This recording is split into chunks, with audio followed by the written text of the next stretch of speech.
Hello friends, Lakshmi কিচেনে সবাইকে welcome জানাই। আজ আমি তোমাদের সঙ্গে সবার প্রিয় ওল চিংড়ি রেসিপি শেয়ার করব। এই রেসিপি খেতে খুবই ভালো লাগে।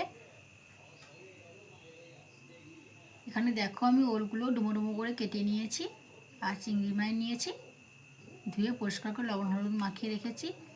এরপর আমি ওলগুলোকে লবণ আর হলুদ দিয়ে কিছু সময়ের জন্য সেদ্ধ করে নেব। তোমরা ভিডিওটি না টেনে প্রথম থেকে শেষ অবধি অবশ্যই দেখতে থাকো।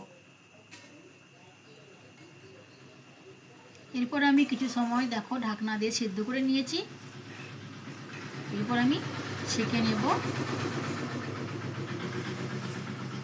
একটা ঝুড়ির মধ্যে আমি ছেঁকে নিয়েছি, সমস্ত জলগুলোকে ঝরিয়ে দিয়েছি। এরপর আমি কড়াইতে তেল দিয়েছি, চিংড়ি মাছগুলোকে লাল করে ভেজে নেব।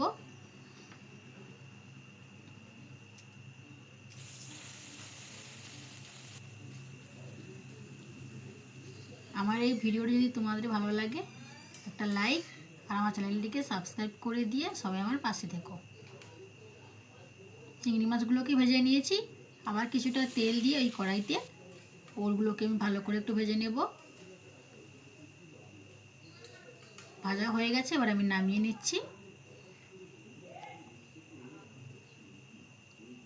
এরপর আমি কড়াইতে আবার তেল দিয়ে দিয়েছি, দিয়ে দিলাম ফোড়ন আর পেঁয়াজ কুচি। পেঁয়াজগুলো ভালোভাবে কষানো হয়ে গেছে।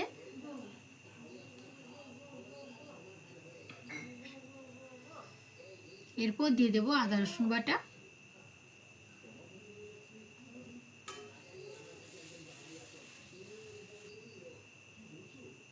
আদা রসুন পেঁয়াজ সুন্দরভাবে কষানো হয়ে গেছে। এরপর দিয়ে দেবো টক দই। টক দইকে একটু ভালো করে ফেটিয়ে নিয়েছি, 2 চামচের মতো টক দই দিয়ে দেব। দিয়ে একটু ভালো করে নাড়াচাড়া করে নেব। এরপর দিয়ে দেব লঙ্কা হলুদ জল।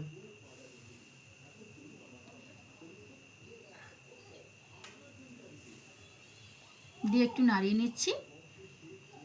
মশলা থেকে তেল ছেড়ে গেছে। এরপর দিয়ে দেব চিনি।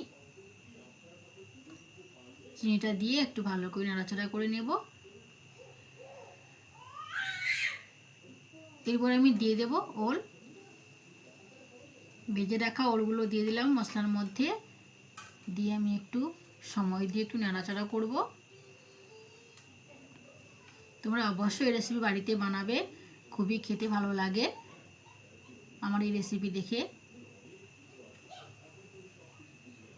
আর কমেন্ট করে জানাবে এই রেসিপি কেমন হয়েছে। যারা এখনও আমার চ্যানেলটি সাবস্ক্রাইব করোনি তারা অবশ্যই আমার চ্যানেলটিকে সাবস্ক্রাইব করে রাখো। এরপর আমি স্বাদ মতো লবণ দিলাম, জল দিলাম, দিয়ে কিছু সময়ের জন্য আমি ফুটিয়ে নেব। ফুটানো হয়ে গেছে। এরপর আমি দিয়ে দেবো টমেটো সস। টমেটো সস দিয়ে একটু ভালো করে নাড়াচাড়া করে নেব। এরপর দিয়ে দেবো ভেজে রাখা চিংড়ি মাছগুলো।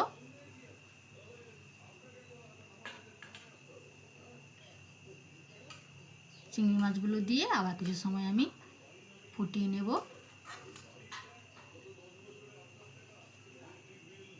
এবার আমি গ্যাস অফ করে দিয়েছি, দিয়ে দেবো গরম মশলা। আজকের আমার ওল চিংড়ি রেসিপি রেডি হয়ে গেছে। গরম ভাতের সঙ্গে খেতে খুবই ভালো লাগবে। সবাইকে নমস্কার।